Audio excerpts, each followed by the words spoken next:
Tim with Redoubt News Montana, and I'm here with Troy Downing, who is one of our Montana warriors here fighting for the constitutional rights of the people. And he's here tonight in Billings after the gubernatorial debate here between the Republican candidates.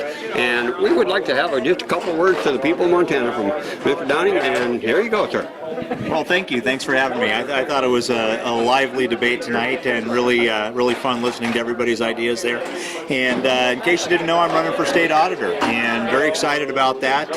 For those that don't know, that's the Commissioner of Insurance and the Commissioner of Securities, and I'm excited about that. I've got a securities background, I've got an insurance background. This gives me a platform to fix the problems that I've seen, and one of the things that's very meaningful about this, it's a land board seat.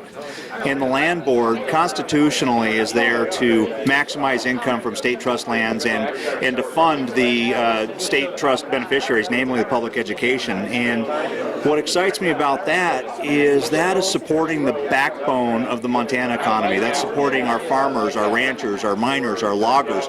That is lifting those boats and using that money to fund public education.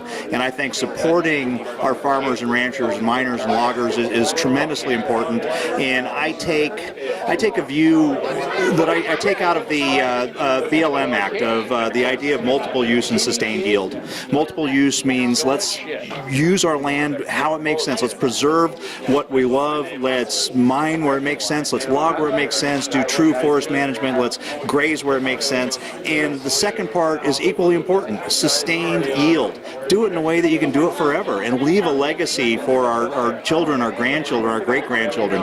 I'm excited about that office, and I'm hoping that you follow this race. I'm Troy Downing. You can find me at troydowning.com, and thanks for having me. Okay, real good. You brought up a real important subject here in Montana. We are just now in the process of losing RY Timber's sawmill in Townsend. Right. And that sawmill going down is one more chunk of our infrastructure, which Colorado, New Mexico, Arizona, all of those states have already lost the infrastructure, and they're pretty much dead in the water. I know that you have brought up the subject of the state land board. Tonight in the debate, there was a discussion talking about those appointed officials, if you will, with DNRC and the land management agencies across the state of Montana. Right.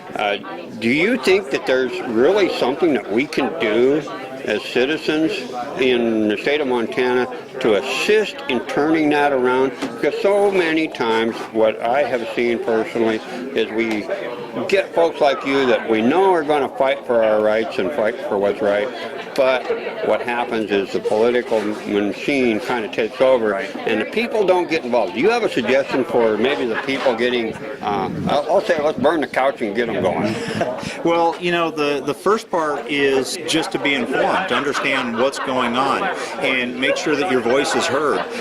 The first way your voice is heard is by electing people that have the same goals and ideas that you do, and making sure that they're talking intelligently about all these problems that we have out there. One of the things that really bugs me, you're talking about the loss of sawmills. There's so many beautiful spots in the state, and I'm just going to pick out one. Up in Lincoln County, going to Libby, which is a beautiful area. It's mountains and forests and lakes and no jobs because they're not running mills anymore. I think they've got one out of all the ones they had before. So you don't have jobs up there and there. They've lost their mining jobs. The same thing you're talking about in Townsend. And I think one of the big issues that we have that has really prevented us from responsible harvesting of timber is this Equal Access to Justice Act. And what that's done is, whether you have a dog in the fight or not, it allows you to sue and prevent something like that happening. And I think what we're seeing more and more is the lawyers are finding somebody with standing to run these lawsuits so that they can earn fees, and we're all suffering from it. And I think that really putting that in the headlights, and you're asking what a citizen can do, vote right and make sure your voice is heard, and make sure that you're educated about these issues so that we can all continue talking about it. Perfect. Good luck with your race, sir. Thanks. And thank you for all you've been doing here in the state of Montana. I appreciate it. And we'll keep on the battlefield. Awesome. Thanks. Have a good evening.